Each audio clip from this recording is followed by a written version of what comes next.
dans votre précédent recueil de nouvelles, vous dénoncez la prostitution.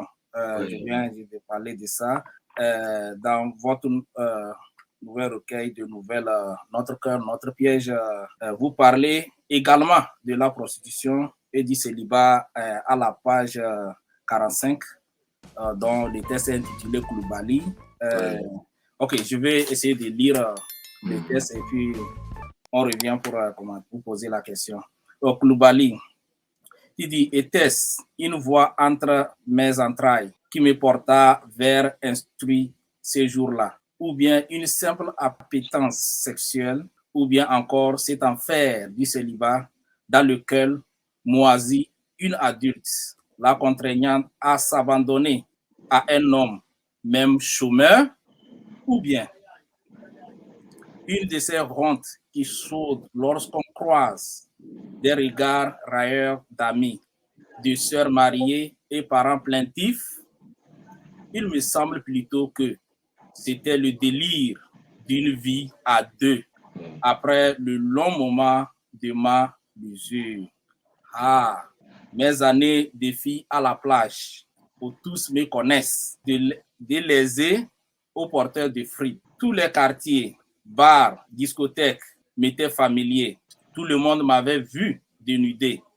Nous étions une dizaine de chairs offertes que disputent vieux, jeunes, tels les lambeaux de viande sur lesquels se posaient les mouches. Bon, je viens de lire les passages. Est-ce que c'est la suite de votre recueil de nouvelles coups de théâtre? Parce que dans Coups de théâtre, vous avez parlé aussi un peu de la prostitution. Non.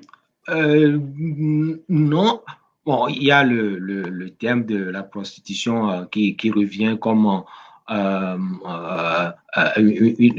une trace, un écho, mais ce n'est pas une suite, hein, parce que lorsqu'on lit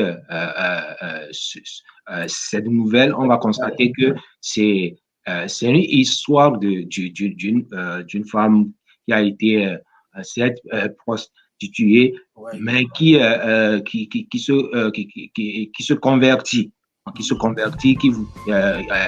qui voudrait se marier, mais malheureusement pour elle, elle n'aura pas cette chance-là de tomber sur un homme responsable. Elle sera trahie. Donc, c'est en quelque sorte une mésaventure amoureuse dont le lecteur va faire face dans cette nouvelle. Oui. C'est vrai. Ouais. À la page 47, interrogé, bon, je vais lire un peu le passage comme j'ai ça sur le papier. Interrogé par un journaliste dans un reportage, Jolie, une ancienne call girl, avoua: la prostitution tient sa place dans tout pays qui se veut normal et équilibré. Elle étanche la soif des voyageurs, des touristes, des névrogés en terre étrangère. Leur fait rebrousser chemin quand la tentation de violer, de sauter sur une fille d'autrui devient plus forte. Partagez-vous le point de vue de Jolie. Je pense que lorsqu'on voyage, on se fait face même à des réalités. Dans la société, il y a des gens qui ne peuvent pas se maîtriser. Il y a des névrosés, des gens qui... Bon, ces individus-là, arrivés à l'étranger, seront obligés à chercher une partenaire pour la nuit. Donc, ces gens-là, s'il n'y avait pas cette solution, les travailleurs de sexe, ils seraient tentés de commettre un viol ou d'agresser sexuellement.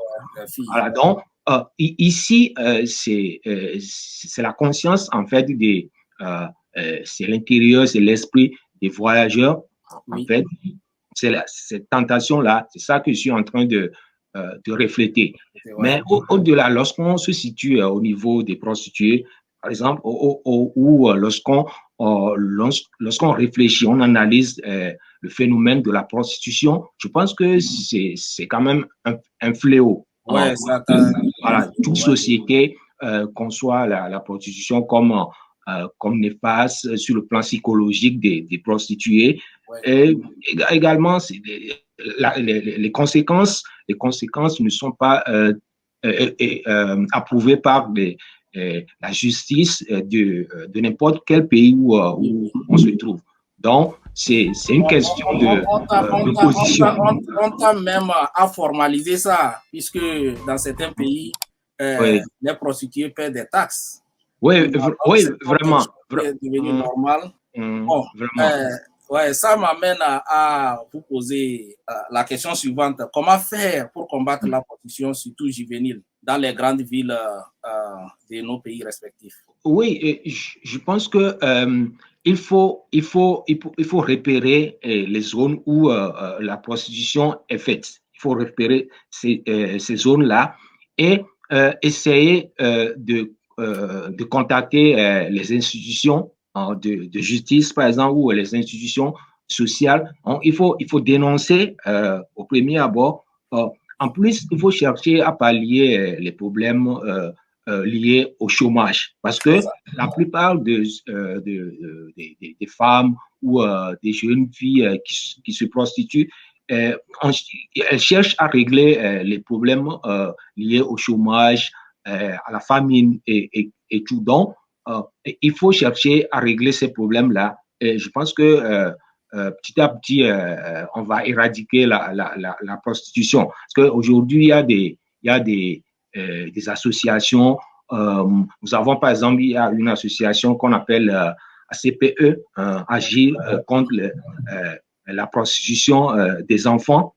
Et ces sociétés-là, ou cette association lutte contre la prostitution des enfants.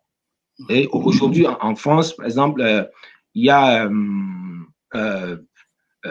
des milliers de jeunes filles qui se prostituent. Ce n'est pas seulement dans les pays sous-développés. Il y a même dans les pays françaises, il y a ça. Il y a ça. Au Guatemala, par exemple, le Guatemala est considéré comme l'un des pays réputés en la prostitution des jeunes filles.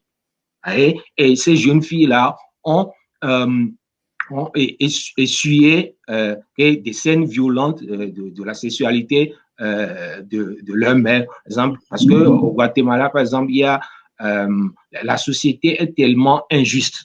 Donc, les femmes démunies ont tendance à s'adonner à la prostitution pour régler les problèmes et même elles reçoivent les clients en face de leurs enfants. Donc, dans ces conditions-là, c'est sûr que les enfants soient influencés et exposés à ce fléau-là de la prostitution. C'est ça.